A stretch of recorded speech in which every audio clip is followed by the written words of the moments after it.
सुनी राजा अति अप्रिय बानी, हृदय कंप मुख दुति कुमुलानी।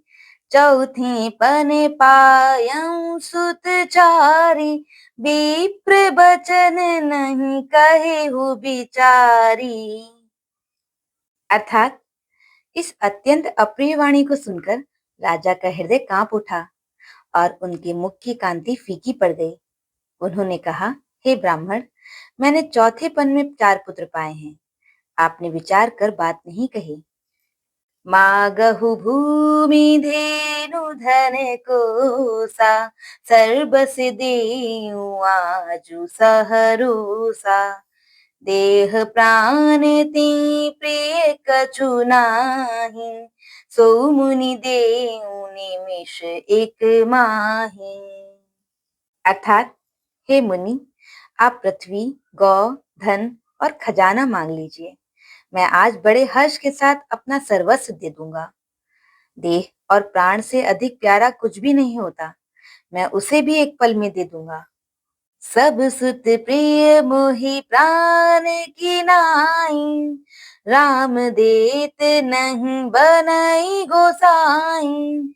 कहाँ निशिचर अति घोर कठोरा, कहाँ सुंदर सुत परम किशोरा। अर्थात सभी पुत्र मुझे प्राणों के समान प्यारे हैं। उनमें भी, हे प्रभु, राम को तो किसी प्रकार भी देते नहीं बनता।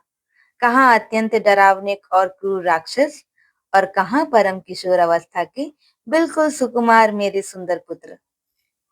सुनि नृप गिरा प्रेम रस सानी, हृदय हर्ष माना मुनि ज्ञानी। तब वशिष्ठ बहुविधि समुझावा, नृप संदेह नासे कहाँ पावा। अर्थात प्रेम रस में सनी हुई राजा की वाणी सुनकर ज्ञानी मुनि विश्वामित्र जी ने हृदय में बड़ा हर्ष माना। तब वशिष्ठ जी ने राजा को बहुत प्रकार से समझाया, जिससे राजा का संदेह नाश को प्राप्त हुआ। अति आदर दो तनय बोलाए, हृदय लाई बहु भांति सिखाए। मेरे प्राण नाथ सुत दो, तुम मुनि पिता नहीं को।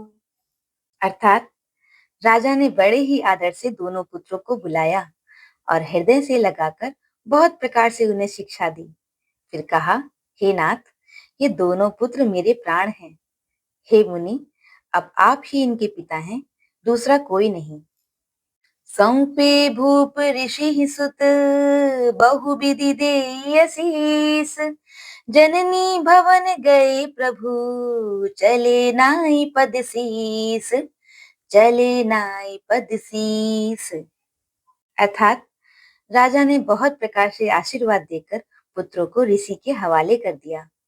फिर प्रभु माता के महल में गए और उनके चरणों में सिर नवाकर चले। पुरुष सिंह दो वीर, हर्षि चले मुनि भय हरन। कृपा सिंधु मति धीर, अखिल विश्व कारण करन। अर्थात पुरुषों में सिंह रूप दोनों भाई यानी राम लक्ष्मण मुनि का भय हरने के लिए प्रसन्न होकर चले। वे कृपा के समुद्र, धीर बुद्धि और संपूर्ण विश्व के कारण के भी कारण हैं।